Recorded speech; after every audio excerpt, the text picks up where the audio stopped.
Halo saudara, dari Arlington, Virginia, saya Helmi Yohanes dan tim VOA kembali hadir dengan serangkaian berita Amerika Serikat dalam segmen Sapa Dunia.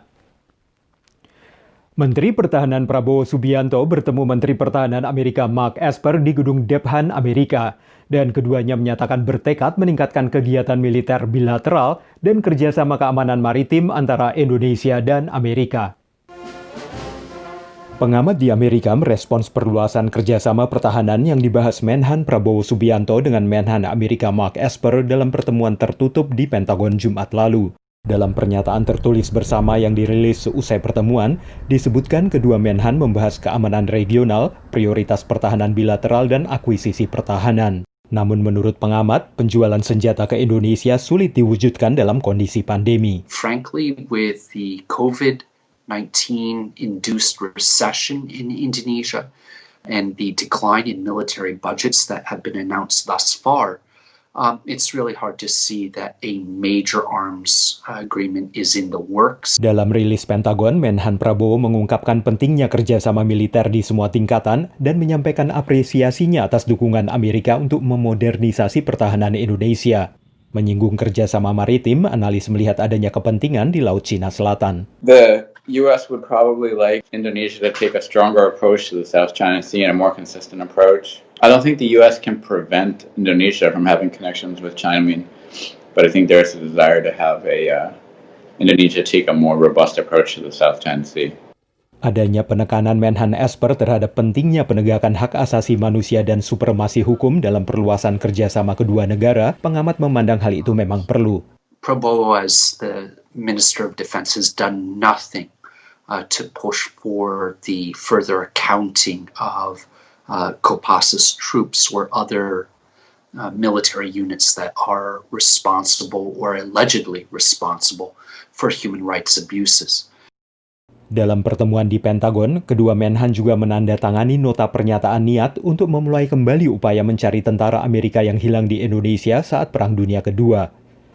Menhan Prabowo kini sedang menuju Austria untuk melanjutkan pembahasan kerjasama militer dan juga dijadwalkan mengunjungi Prancis, seperti diungkap Kementerian Pertahanan Prancis dalam cuitan di Twitter. Saudara, hingga Minggu siang sudah hampir 28 juta warga Amerika yang telah memberikan suaranya secara dini sebelum pemilu resmi tanggal 3 November mendatang. Peningkatan pemilih awal ini mencapai sekitar 10 kali lipat dibanding pemilu-pemilu sebelumnya. It says indefinite voluntary departure. That meant I was never coming back. Rita Red adalah bagian dari Operasi Peter Pan, satu dari ribuan anak yang tiba di Amerika Serikat sendirian meninggalkan rezim komunis Kuba pada awal tahun 1960-an. This flirting with socialism and with the leftist kind of thing or whatever, that's a big mistake for our country, a big mistake. Ia memilih Donald Trump 2 minggu sebelum hari pemilu resmi. Serangan stroke yang baru dialami Mike Webley tidak menghentikannya ikut pemilu. Webley mendukung Joe Biden. He has a better idea of what's needed to get this country back on track, and that his policies are more inclusive. Di seluruh penjuru Amerika, pemilih awal memecahkan rekor baik lewat pos maupun memilih langsung.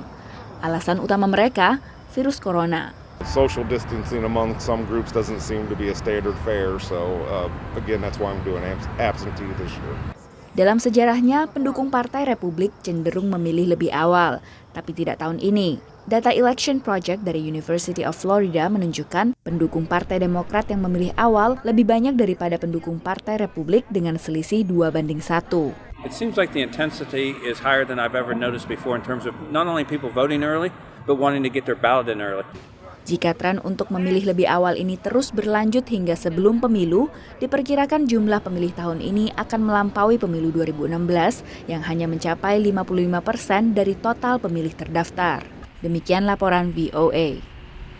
Beralih ke atraksi rumah hantu atau tur tempat menyeramkan yang biasanya digelar menjelang Halloween pada 31 Oktober di Amerika. Tapi adanya pandemi COVID tahun ini membuat atraksi tur seram kini harus dilakukan dengan mematuhi protokol kesehatan. Atraksi rumah hantu di Pleasanton, California, tak jauh dari San Francisco, sudah menjadi tradisi bagi pendirinya. My parents and I, we started it in their backyard on Emerson Street 29 years ago. It was a keg and some friends scaring the neighborhood kids, and it got bigger and bigger.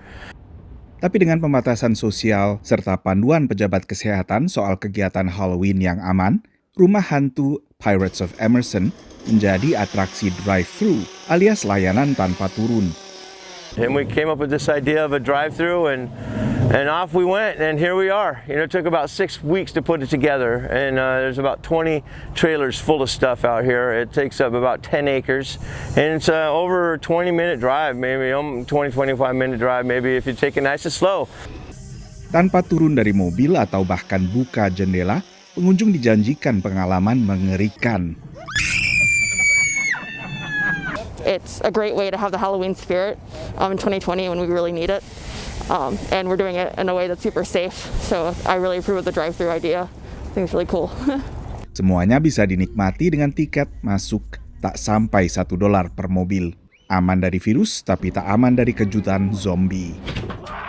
It was terrifying at parts because like they came out where you didn't expect them to. Atraksi ini berlangsung selama sebulan, meneruskan tradisi serba seram sekitar Halloween pada 31 Oktober. Demikian laporan tim VOA. Kini kita tengok warga diaspora Indonesia, Yulviano Gerwinaldo atau Ano, yang resmi menjadi anggota pemadam kebakaran di kota Los Angeles, California, setelah sebelumnya sempat menjadi relawan damkar. Ano langsung diterjunkan untuk membantu memadamkan kebakaran hutan di California. Pas bangun-bangun, like 20 feet away, api lagi meledak di depan saya, pas lagi tidur. Itulah saat paling mencekam yang pernah dirasakan Yulviano Gerwinaldo atau Ano, diaspora Indonesia yang bekerja sebagai anggota pemadam kebakaran di Los Angeles, California. Sebelum menyelesaikan pendidikan di Akademi Pemadam Kebakaran, Ano sempat menjadi relawan. Tahun ini, ia mulai bekerja sebagai pemadam kebakaran khusus kebakaran hutan dan langsung diterjunkan untuk memadamkan kebakaran di Azusa, tak jauh dari kota tempat tinggalnya. Itu kita benar-benar di gunung dan panas ya, dan ya kerasa banget kayak apinya tuh sangat jauh, tapi radiasinya tetap kena. Kebakaran hutan parah yang terjadi sejak awal tahun telah menghanguskan lebih dari 1,5 juta hektar wilayah di negara bagian California. Situasi ini berdampak pada beban kerja para pemadam kebakaran. Minimal mereka berada di hutan selama 14 hari, bahkan dapat diperpanjang hingga 21 hari. Minimum itu 18 jam, minimum, selalu 16-18 jam.